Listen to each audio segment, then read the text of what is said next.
একটি satellite phone, যার দৌলতে ৩ মাস গা ঢাকা দিয়ে থাকা পেহেলগাঁও জঙ্গিদের জন্য জাহান্নামের দরজা খুলে দিল ভারতীয় সেনা। সোমবার দুপুরে বৈসারান উপত্যকায় হামলার মাস্টারমাইন্ড সুলেমান মুসা ও তার ২ জঙ্গিকে খতম করেছে সেনাবাহিনী। এবার সামনে এলো অপারেশন মহাদেবের খুঁটিনাটি। ২২ এপ্রিল পেহেলগাঁওয়ে হামলায় মৃত্যু হয়েছিল ভারতের ২৫ জন পর্যটক ও এক স্থানীয় নাগরিকের। নৃশংস এই হামলার পর গত ৩ মাস ধরে গা ঢাকা দিয়েছিল জঙ্গিরা। সম্প্রতি জঙ্গিদের কাছে থাকা T-82 আল্ট্রাসেট কমিউনিকেশন ডিভাইস চালু করে জঙ্গি মুসা। এই এক ধরনের স্যাটেলাইট ফোন যা পেহেলগাঁওয়ে হামলা চালানোর সময় ব্যবহার করে জঙ্গিরা। সেই ফোন ফের চালু হতেই সেনাবাহিনী জঙ্গিদের লোকেশন জেনে যায়। শুরু হয় যার অপারেশন মহাদেবের প্রস্তুতি।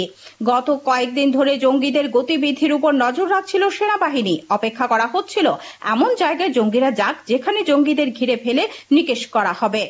পালানোর কোনো পথ থাকবে না, সেই মতো সোমবার আসে সেই মহেন্দ্রক্ষণ। সকাল ৮টায় শ্রীনগরের দাচিগ্রাম জঙ্গল এলাকায় ড্রোনের মাধ্যমে তল্লাশি চালিয়ে জঙ্গিদের অস্তিত্ব সম্পর্কে নিশ্চিত হয় সেনা।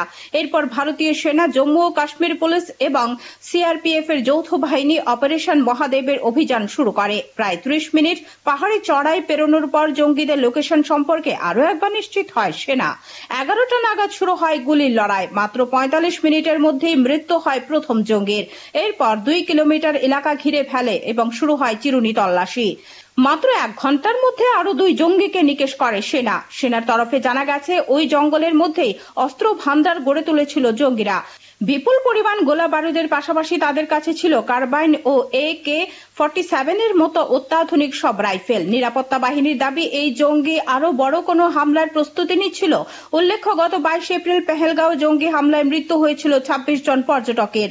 ঘটনার তদন্তে নেমে কাশ্মীরের স্থানীয় ২ জনকে গ্রেপ্তার করেছে NIA। পাশাপাশি জানানো হয়েছে, এই হামলায় যুক্ত ছিল ৩ লস্কর জঙ্গি, যারা পাক নাগরিক। তাদেরই প্রধান ছিল এই সুলেমান শাহ ওরফে মুসা।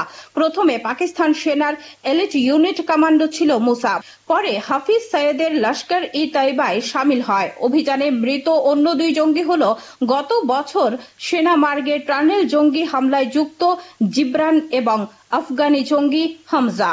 Bureau report, headlines Tripura national.